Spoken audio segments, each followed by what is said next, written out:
Welcome to another edition of Fall Rise Give. I'm Bob, that's Vipin, and today we are talking about fear and keeping going. And I want to know the story behind why that is the topic today, Vipin. Yeah, so far this year, I think the first, 2 sessions ago, we talked about being calm, centered, and loving, right? Kind of the base chakra, kind of getting rooted in yourself. Stay calm, stay centered, having loving energy towards yourself, mankind, whatever. Just feel great, just feel comfortable. And then we talked about New Year's resolutions last week, right? And Yep. so that was big. And a lot of people write down New Year's resolutions and they start off the year with all these expectations and hopes. And a friend of mine reminded me yesterday about it was a national quitting the gym day or something. It's the first Saturday of the year, and I'm done. I'm not going anymore. Done. Done. Not doing it anymore. done. Right. And as he was talking, and I was talking about, like, for me, for the last 2 weeks, I've been under the weather, and I still sound a little coarse, I think. And I hurt my back a little, but I just kept on going. I feel amazing mentally, emotionally, spiritually for the last 2.5 weeks. And I just kept on going. I kept on working my day job. I kept on taking my team to tackle some really difficult tasks. And I had a tough week this week at work as well. With all these tools, it was really hard to get grounded this week. It was hard, but I did it. And I really focused on staying calm, centered, and loving. Mm-hmm. And then I also focused on my goals and my desires, right? My purpose, which is to be a successful author, a motivator, inspirer, whatever you want to call it, make the world a little better place.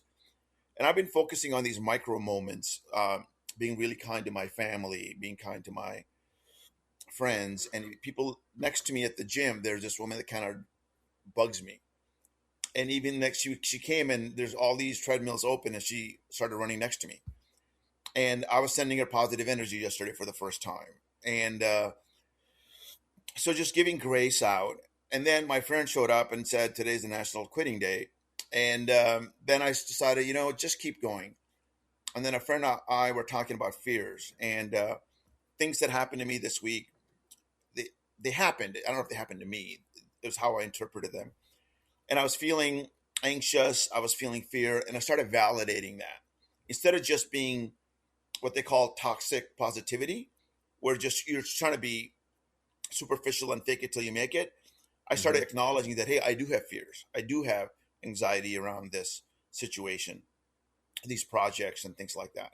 So as I acknowledged it, I started to give it less power. And then I started to focus on what I can control. And then I realized we're all going to have fears. We're all going to have anxiety at times. It isn't to hide it. It isn't to run away from it. That just gives it more power. We need to acknowledge it and then just keep going. Just keep going. And that's kind of been the mantra for me yesterday. Just keep going, right? And so that's why I wanted to talk about it today. We'll talk about some of the fears that we all have. And then we'll talk about some of the tools that I have been using for years and talk about some stories about some authors and things like that. It's funny that the fear thing. I don't know if you fear this or not. I had somebody tell me a couple of years ago. They're like, "Bob, you're getting forgetful," and I'm like, "What do you mean?" They said, "Well, you'll be in the middle of telling something and you forget what you're talking about, or you're going to do something and you forget."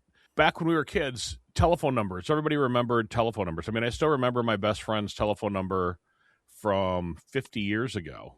Wow. But I couldn't tell you what. I know what one of my kids' telephone numbers is. That's it. I mean, they all have cell phones. Now you just push a button. And so for me, one of the fears I have is that I'm getting forgetful. And I think that person saying that to me a few years ago has caused me a lot of anxiousness and a lot of I feel like I put that on myself now that I'm forgetful, and so I have that fear of maybe I'm getting Alzheimer's, maybe I'm maybe I'm maybe I'm that guy that's gonna not remember. One day you're gonna pop on here and be like, who's this guy with the Chicago Bears hat on? Why is this guy talking to me? You know what I mean? Yeah, and why is There, this guy in Seattle wearing a Chicago Bears hat, right? yeah, so I mean, that's one of the fears that I have. That's a true fear, and it's weird that that I have that fear at 57 years old. Yeah. And so when you texted me that we're going to talk about fear, that's the first thing that popped into my head, and that's a big fear for me right now, and I don't know why it is. Yeah, I don't know why it is either. But you have a couple choices. You acknowledging it, talking about it today, and understanding it, where it's coming from, and thinking about what are the possible causes of it, would help. So let's talk about it a little bit more. Um, do you think the fear has something to do with getting old? You mentioned your age, and you mentioned Alzheimer's and things like that. Maybe, and I know that like my grandparents lived to be in. My grandma was like 94, my grandpa was 83, and toward the end of their lives they were forgetful and more forgetful than that they were when I remember them when I was a kid. And now I'm seeing that happen with my parents as well. They're in their 80s, and I wonder, if maybe it's just that fear because I have that close to me, or is it a fear because like I put that in the back of my head and now it's just kind of manifest. Maybe I'm manifesting it to since we've been talking a lot about that over the course of the last couple of years. Maybe I'm manifesting that fear myself. I reflect on that, and I hear you, and I think you're certainly pretty young in today's modern age, right? You're not 80 something, you're not 90 something, you're not close to getting that Alzheimer's, and I think some of the fears that we have um, are interesting. We'll talk about a fear a mentor of mine has in a second. I think it's valid that you have that fear, and I think it's interesting that you're saying the root cause of it and how much you fed it in the last couple of years. And it's amazing how somebody making a comment, and I haven't noticed at all that you've been forgetful. You've been very dependable. You're always on time. You've always remembered the topic we're going to talk about. You research things. I haven't noticed that at all. So it's Oh, funny, okay, good. the story that you made in your mind based on one person's comment. And you're not the Yeah. only one. We all do it. We all do it. I do it. And I think this self talk is so important. And it's really important. And so, one of the things that I was going to talk about today is fear, the acronym that I learned 20, 30 years ago. And I think I got it from Anthony Robbins. And it said, fear stands for false emotions which appear real. The key thing is you can say they're false, but they're not. They appear real. They're real. We have given them energy, and we have made them bigger than they are. And so think about that a little bit, is like, hey, is this false? And how much energy have I given it? How much have I Mhm. made them appear real? Right. And then acknowledging it. And then you sit back and you say, what can I do about it? You can do a couple things. You can acknowledge it and say, okay, I'm not going to do anything. Or you can say, what are the tools in my bucket of tools that I have or in my belt? And one of the tools that you have is this level of, these affirmations, as we call it, or the mantras, really make a difference in self talk. If you feel blessed or grateful, you're going to have blessings all around you.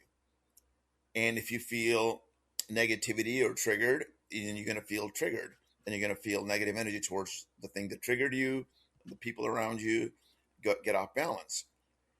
So taking action on it, saying my brain functions just fine. I have good memory. I have evidence that I have good memory. My friend Vipin just told me with evidence that he doesn't see any signs of that. Right. So you can do self talk on it, do a mantra, whatever that mantra could be for you. You can say, I have a great brain, I have great memory, and feed yourself that. And what I've heard is that our body regenerates, I think, 3 months to a year. The whole body regenerates itself. Every single cell in the body is brand new in like 3 months. Hmm.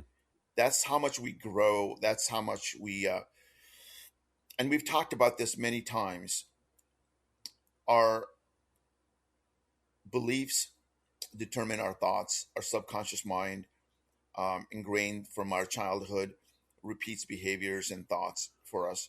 And then those thoughts feed into emotions, and those emotions result in actions oftentimes. Not always.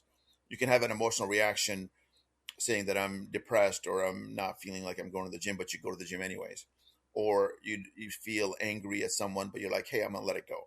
So emotions, you can control them and you can manage them. And that's really what it comes down to is whatever your fear is, sit with it and then ask yourself, what am I really afraid of here? And then what can I do about it? And so that's one of the things. I want to bring up a story of fear for me. We talked about my childhood fear of uh, being a bag lady slash bag person and being poor and all of that, right? We've talked about it many Yep. times. Yeah, we've talked about that quite a few times. Yeah, and it just keeps repopping its ugly head, and I sit with it and I say, okay, I'm insecure about my financial situation. I'm not in an insecure financial situation, but I'm insecure about it. It's a false fear, and what can I do about it? And so I show up to do my job every morning. I get up, I get myself ready, grooming, exercise, focus on what are the things that are most important to me. So I don't let fear get in the way of my actions. And that's really critical. That's why it's just keep going. Whatever it is that's bothering you, take the next step. And that's the third chakra that we talk about, personal power through action. Act with purpose. That's why reminding yourself, we talked about your goals. It's the 11th of January, 111. It's a great number from a spiritual standpoint. In this new age world, people talk about 111 or 1111. It's a great day to remind yourself that you have a purpose. It's only the 11th day of the year. Do not quit. Whatever fear you have, understand it, validate it, acknowledge it, and then feed a replacing thought, a replacing belief, and remind yourself that you've got a bigger purpose. Whatever you're going after, I'm going after big things this year. I have big dreams and aspirations of publishing my book. I've been working on that for a long time. I am working on my mindset. I'm working on prayer. Lately, I've been doing these. Remember, I think I told you last week that I've been doing these emails to myself every night, right? Yep. And reminding myself things that I'm proud of, things that I'm insecure about. Insecurities are the fear-based things. And then what I've added to it is, what can I do better today? Hmm. What could I have done better today? That probably helps out a lot, actually, if you just say, what small steps can I take to make today a better day than yesterday, or tomorrow a better day than today, and you just keep adding those little things.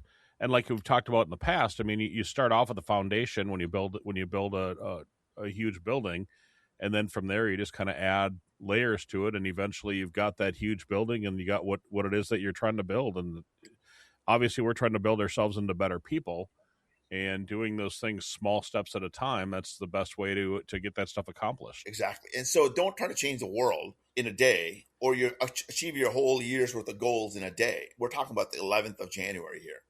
Do not quit. Just keep going. Remind yourself of the goal, why you have a purpose.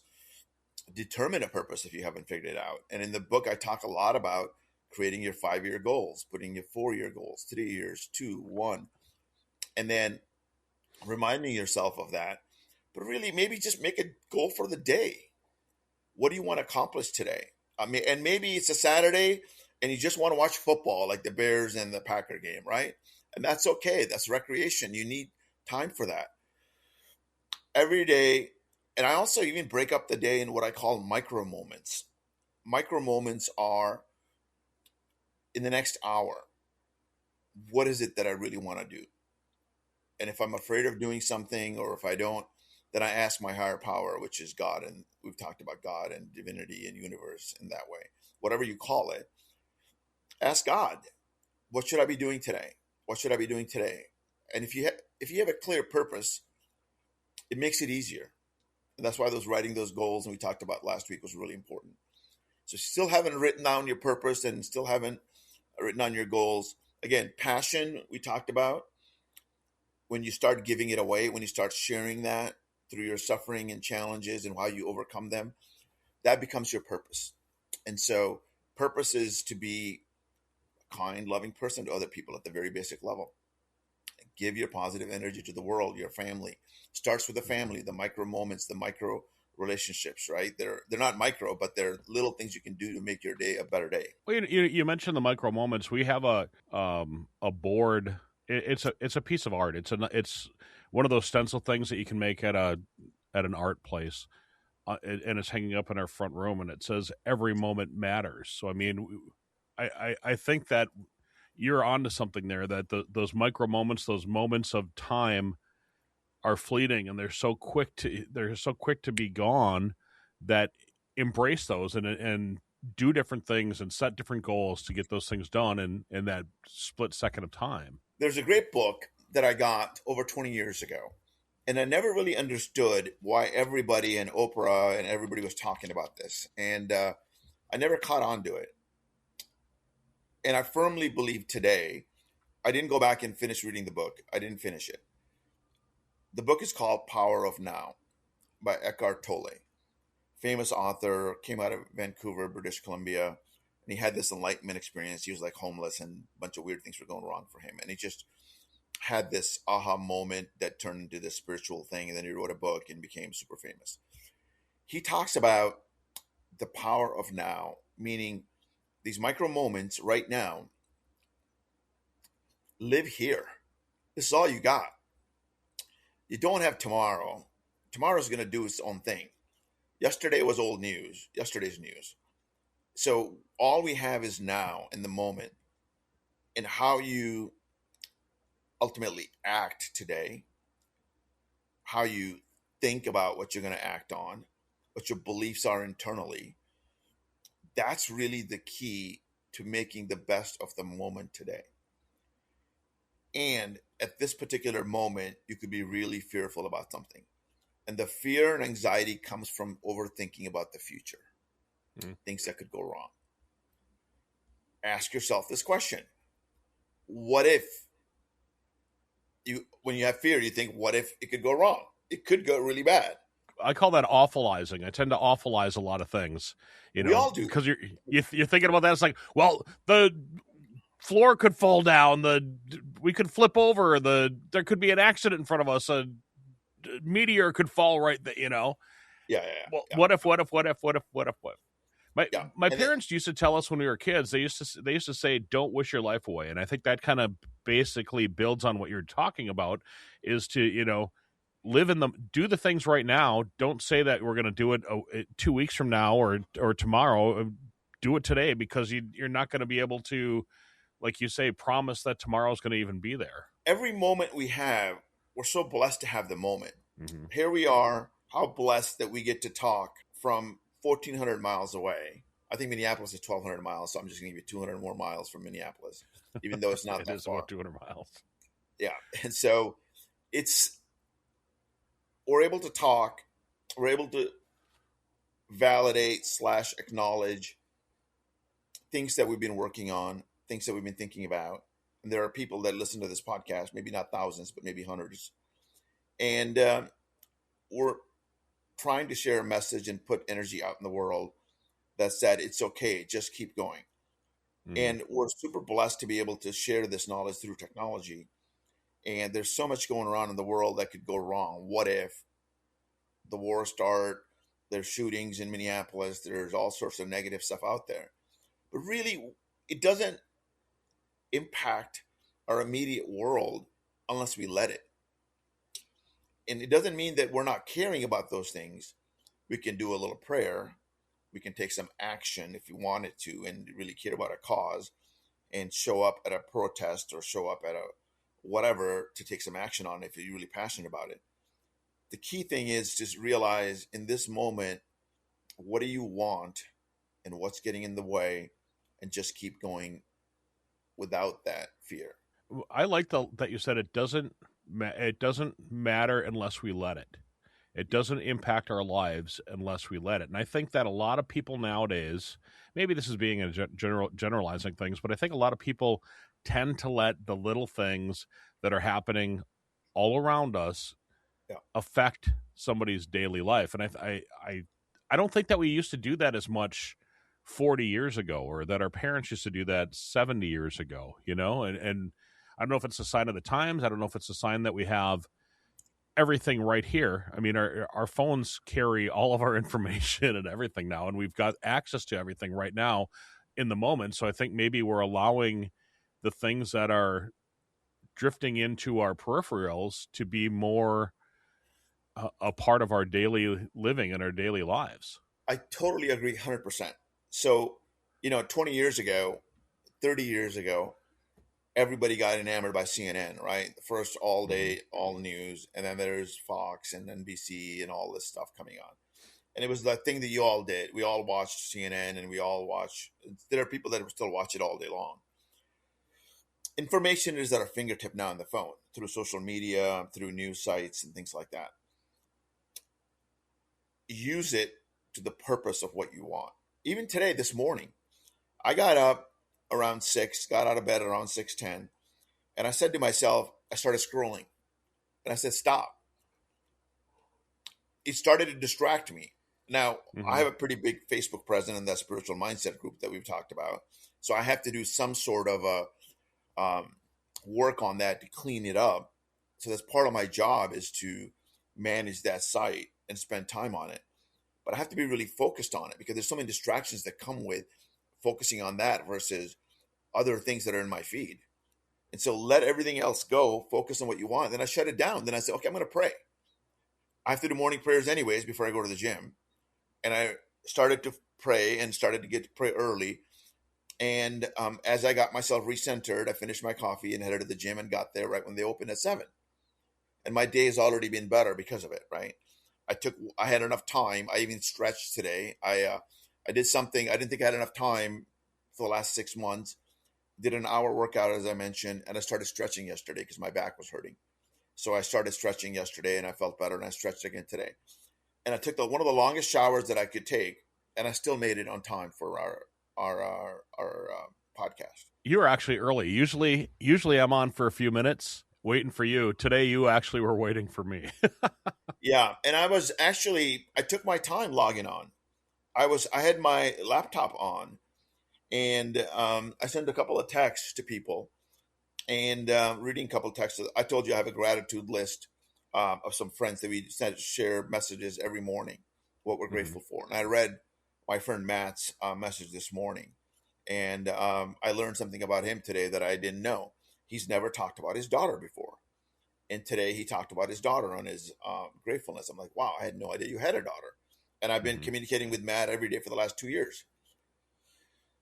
Interesting thing, but I learned that while I was waiting. And so I put a little heart emoji on his comment, and just shared a little bit of the blessings piece.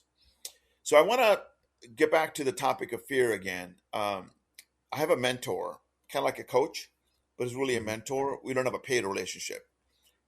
He just takes his free time to mentor me, and we talk once a week, once every 2 weeks at the latest. And he is a very accomplished person. He's a dean of a university, retired now, in California, school system. He's got a PhD in education. He volunteers in multiple organizations. He's in the board of a local school district in Oregon. He runs a theater where he's a director of a theater, running a play, and managing his time doing that. So he's a very accomplished person, very centered. I don't want to sound arrogant. I'm going to come across arrogant. I feel if you're going to mentor me and if you're going to coach me, you better have your act together, Hmm. because I'm challenging, and I feel like I have some intellectual power, right? I have ability to think and act and blah blah blah. And he meets all those qualifications. He challenges me in the right way. We communicate in such a way that it's positive, yet also uncovering deep insecurities in me, and and working on solutions and things like that. And why I'm talking about this guy, Randy is his name, and he won't mention his last name, obviously. Randy is an incredible person, somebody I look up to. And guess what? He's got one of the silliest fears you could ever imagine. He was fear of flying. I mean, here's a guy who's accomplished all of this stuff. I just spent 5 minutes talking about his accomplishments and how strong of a personality that he is. And he was fear of flying for years. I wonder if that boils down to being to be in control. Because I know the first few times that I flew, I didn't like it because I wasn't in control of it, you know? Yeah. And then once you let go and we've talked about, letting go, letting God. Yeah. I think that once I decided that for myself, that helped me out a lot. And I wonder if maybe that's Randy's issue with flying. It was Randy's issues with flying. Oh, okay. So now he doesn't have that fear anymore? No, he doesn't. And he flies a lot. He actually goes to Texas and California a lot. And he took a course. He found a community. He found a course in person that he went to in California. And one of their exercises after the course was to take a flight together and get on a plane to Seattle, of all places. That was his thing. That was his test. They flew to Seattle, turned around, and flew back to California. And he did that. So he invested time, energy, effort into getting into his fear. Acknowledging it first, I got a problem. It's not giving me what I want. I can't travel, see my kids and my family in Texas and my kids in California. So he ends up doing this test and he doesn't have the fear of flying anymore. And so when we're talking about this topic, acknowledging it, take steps to course correct. Sometimes we can just let it go and let God. A lot of people have fear of getting on a freeway or getting on a highway. Every single day, we put our trust in other people's lives. When you go on our two-lane highway and you're going 55, 60 miles an hour, and you're hoping you stay on the right side of the street, and you're hoping and expecting to stay on the right side of the street. Exactly. Requires a lot of trust, my friend. And yes, we're doing it every day. I bring it to your attention and to our listeners' attention is we practice trust anyways.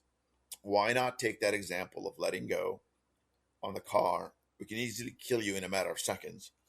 Why not take that trust and apply it to something in your life and trust and let go and saying, okay, I'm going to not know uncertainty, a lot of anxiety and fears about uncertainty of what's going to happen in the future. Just take action. Just keep moving. Just keep doing it. Just keep going. And that's what we do on the road anyways. So acknowledge the fear. Don't hide from it. Don't put positive, fake, toxic positivity into it. Acknowledge it. Say, yes, valid. I feel this way. Now, what can I do about it? And take that step. So as we go through this week and we acknowledge our fears, we take action. That's the third chakra, the power chakra. As we take action, we build more and more trust. We build more and more confidence. And then we get towards our purpose a little bit more closer. Thank you for joining us on this episode of Fall, Rise, Give, where we explore stories of resilience, growth, and giving back.